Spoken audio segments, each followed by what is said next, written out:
Welcome to another exciting edition to GroveCityHockey Presents Hockey in our neck of the woods, and you, sir, were a very talked about person towards the end. I'm a fifth-year senior, kind of. Well, it's my sixth year of college. Incredible. Hey guys, we want to say thank you to our sponsor, Cut Shield, for bringing you this episode. Make sure you check them out on the link below and use the promo code for 25% off your order. Used by all 32 NHL teams and players, Cut Shield is the premier protective player clothing designed by players for players. Their innovative cut-resistant clothing has prevented serious injury to numerous players, including over 30 NHL players. Cut Shield gives you the peace of mind to go out and play without worrying about injury. Use our promo code GroveCityHockey, all lowercase and no space, for an additional 25% off your order today.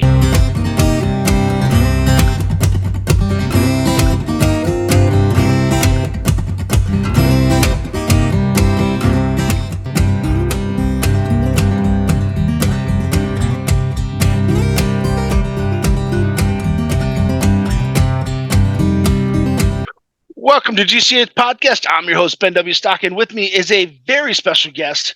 I've got the director and producer of Pro Beach Hockey Director, Jake Cimperman. How you doing, Jake? I'm doing great. It's a pleasure to meet you, and I'm happy to chat a little roller hockey. Yeah, I'm excited to talk to you about this film. I got a chance to take a little bit of the highlights here and there, but man, I can't wait to see the full doc, man. It's gonna be really cool. Pro Beach Hockey was something that I got a chance to watch, growing up in my days, because that was right as my, junior, senior year in high school. Was something that I thought, man, this is gonna be so cool. I can't wait to get out to Cali and try my luck into some Pro Beach Hockey. Yeah, I mean, that's kind of what we wanted to capture. I think there's a certain population of sports fans that remember Pro Beach, and then there's millions of people who don't. So I think we're starting to build the word around a lot of the folks who remember this, and then hopefully bring it to and expose this to tons of people who are like, what the heck is this sport? Cool. So tell us a little bit about yourself, Jake. How did you get into to hockey? Because I believe now you're still playing roller hockey out in Santa Monica, right? Yeah, I mean, I'm lucky. I mean, I come from a family. My dad grew up playing hockey, and so it was always around. And I lived in LA when I was younger, and I played both roller hockey and ice hockey out here. But this was in the 90s, and the roller hockey community in Los Angeles and Southern California was really taking off, and kids were playing outdoors, and it was a huge thing. And we left Los Angeles in '99, and I moved to Buffalo, actually, and I pretty much just focused on playing ice hockey, and it wasn't until I started to research this league more that I kind of fell back in love with roller hockey. And now that I'm back in Los Angeles, I play a lot more roller hockey because it's free and it's outside. So, I'm still probably a better ice hockey player, but I just love the aspects of roller hockey that you can play under the sun, and it's a unique experience. Yeah, and playing hockey out in California, being so close to the beach has got to be an amazing experience in and of itself. There is a lot of pro guys out that way, that not only play for Team USA, in the roller hockey division, but I mean they're just everywhere. I mean, I don't know if you had a chance to take a look at the Tours National that just happened this past weekend. There's quite a few guys from Cali playing, and then you've got guys that are from Cali that are playing over in Spain, or in France or in Italy, and it's amazing to see all of the talent that is being produced or coming from California. Yeah, I mean, for what it's worth, I think Southern California has the best roller players in the world, and that's translated to some of the best ice players as well. Yeah, I can probably argue with you a little bit, but that I am a Midwest guy, so it's a little bit of a rivalry, so to speak. It's nothing, I definitely will say that, Southern California has produced the most, talent wise, in quite some time. Us Midwesterners, we hate the tend to travel too much, but Yeah, we love beating ourselves up. I will say that. yeah, less months of the year to be playing outside as well, so got This is true. an advantage here. Yeah, yeah, yeah. Because my family is from I guess you could say they're from Dearborn, like on my grandfather's side, but my grandmother's from the small town that I grew up in.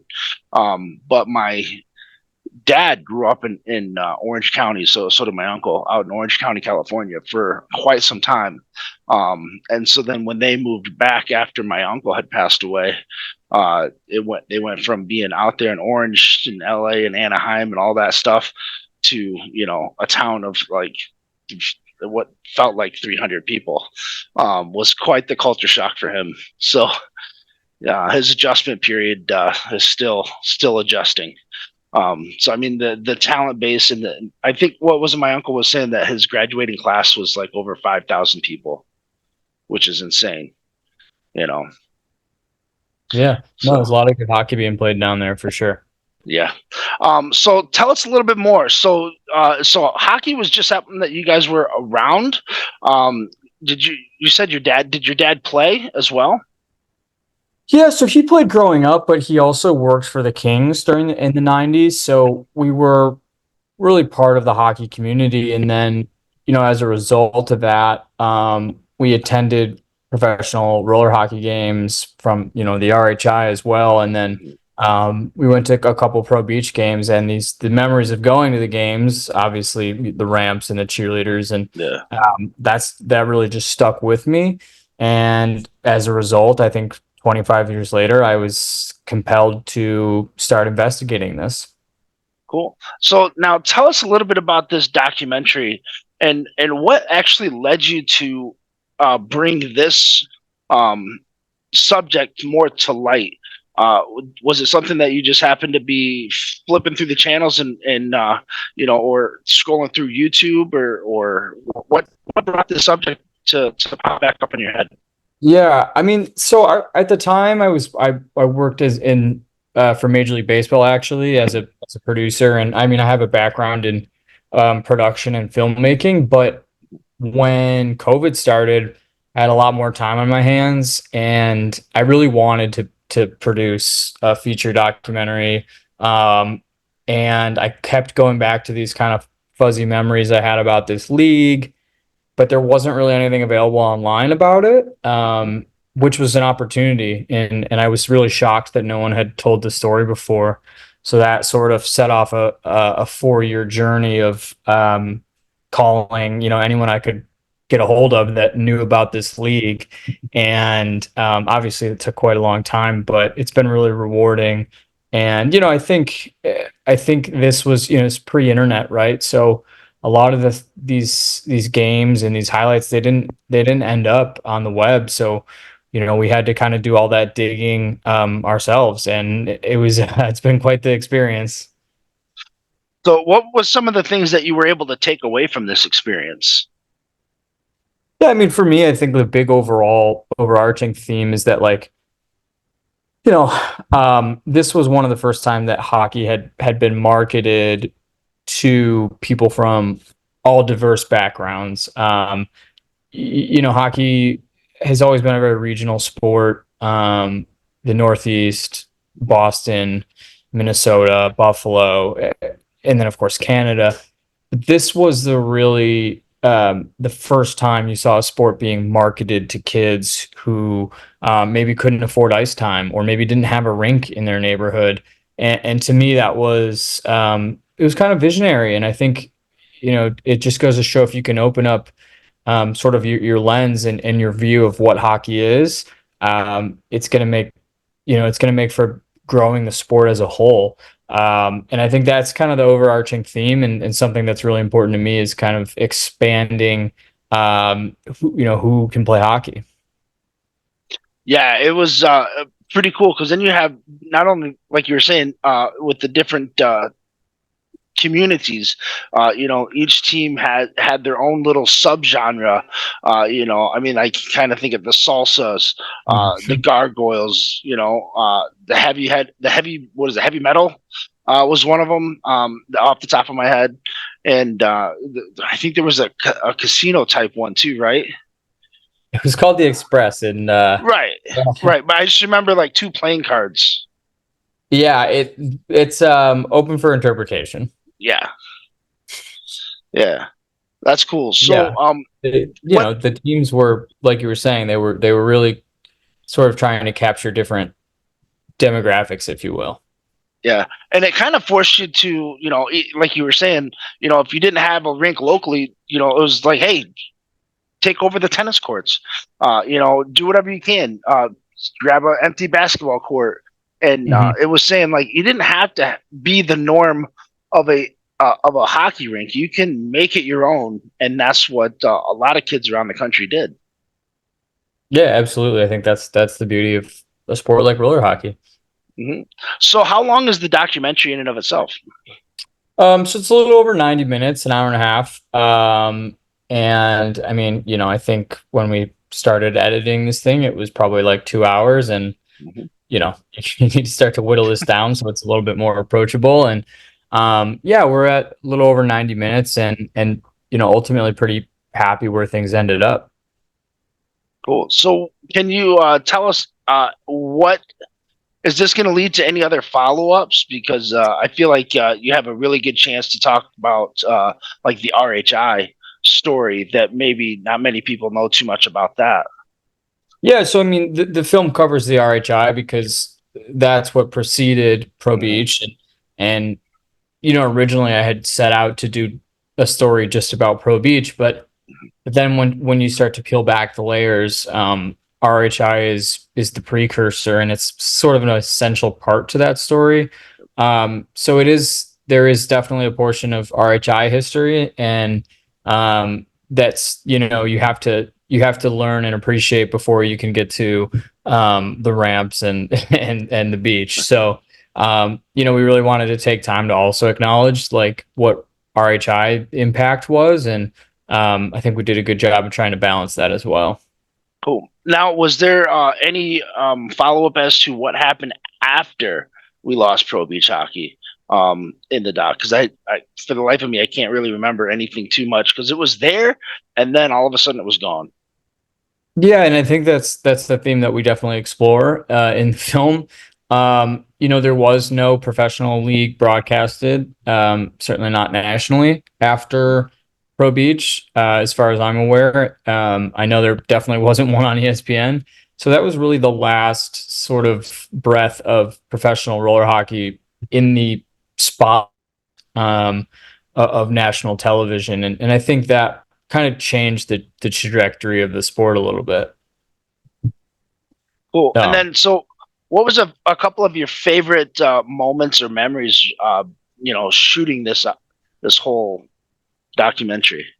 Yeah, I mean, so many. I think, first of all, meeting all the players was incredible, and they were also gracious and generous with their time. I think one of the highlights for me is meeting David McLean, who is sort of the visionary behind Pro Beach and the kind of giant promoter personality, and that was necessary to pull off an event like this. That was definitely a highlight. He's sort of an inspiration to me in the way that he challenges conventional thinking.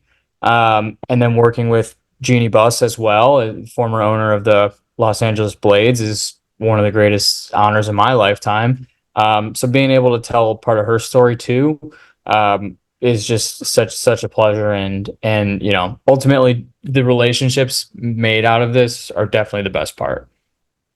Yeah, it's incredible to think that not only do you have the owner of the Los Angeles Lakers, in your wheelhouse in this documentary, but you also have so many players.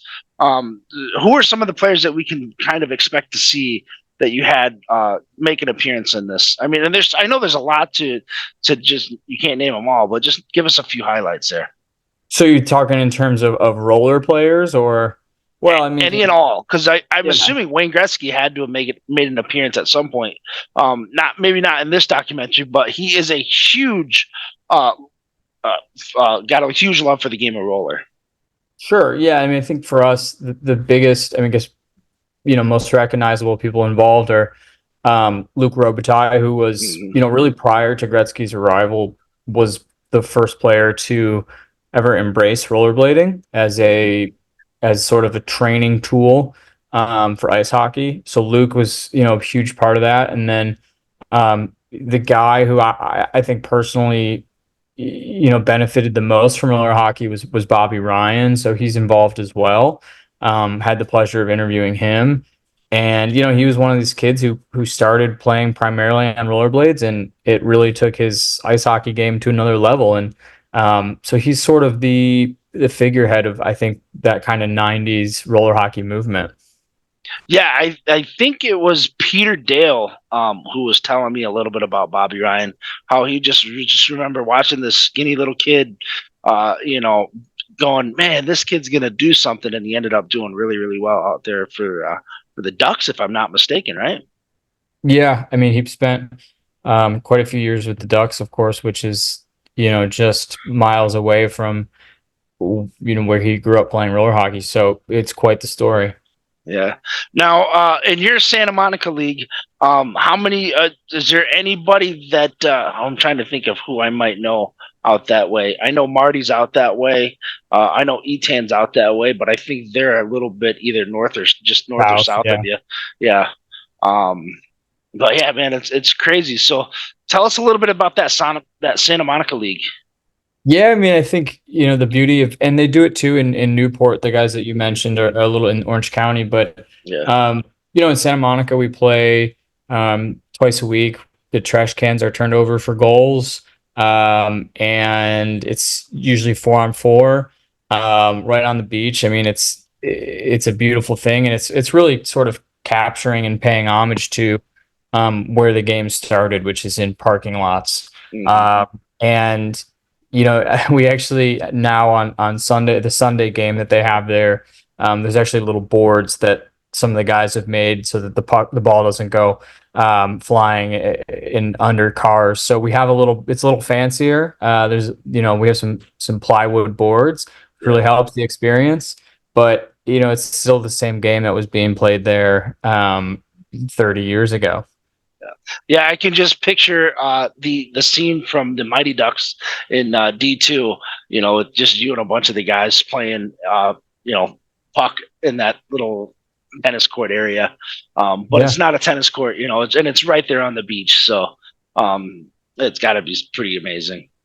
Yeah, I'm lucky to be part of that group, and they're really keeping sort of the flame alive from the heyday of roller, which there used to be 40, 50 people down there on the weekends playing in these games, and the numbers have certainly dwindled a bit, but there can always be a resurgence as well. Oh, for sure. Yeah, so tell us a little bit about your favorite hockey memory playing wise, whether it be playing with, some superstars or, hanging out with the boys, growing up. I mean, geez, you got to have some great memories.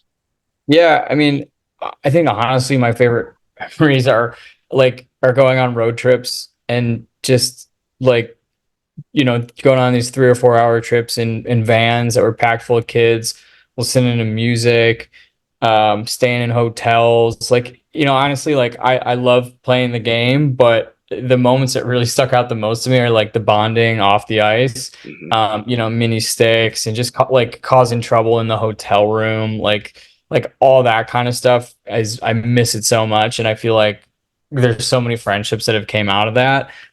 So I wish I could tell you that I had some some amazing game-winning goal or some trophy, and maybe those did happen, but I remember the most of the moments of, going on road trips and tournaments and just being a kid really, and being able to like play 2 games in one day and just having like unlimited energy. That kind of stuff always sticks with me. Yeah, because nowadays you bend over backwards and or you bend the wrong way and your back is shot for the next 6 weeks. Yeah, yeah. So I'm trying my best to avoid that, but yeah, those are the things I think that stick with me the most. Yeah. Well, Jake, tell us a little bit about where we can watch this documentary. Yeah. So we're doing some private screening events right now in California, and that may expand to otherwhere in the country as well. Hopefully we are partnering with a streaming service in the next 3-4 months. So by the end of summer, should have some updates there. But if you want to stay kind of in the loop about everything, you can follow Pro Beach Hockey on Instagram. We have a newsletter, which is really, if you want like updates on the film and kind of behind the scenes stuff, definitely subscribe there. And we appreciate all the interest in kind of bringing this sport back. Yeah, hopefully you guys can make it out to State Wars and try to promote it there a little bit. That would be something that I think a lot of guys would really like that opportunity to try to find a way to catch a little bit of glimpses of it there. Yep. Yeah, I think a big part of this is working with the roller hockey communities and to bring this to the audiences that want to see it. Yeah. Yeah, and that was one of the reasons why I reached out, because I was like, "Hey, man, I don't know if any of our guys, are going to get a chance to be able to even know about it.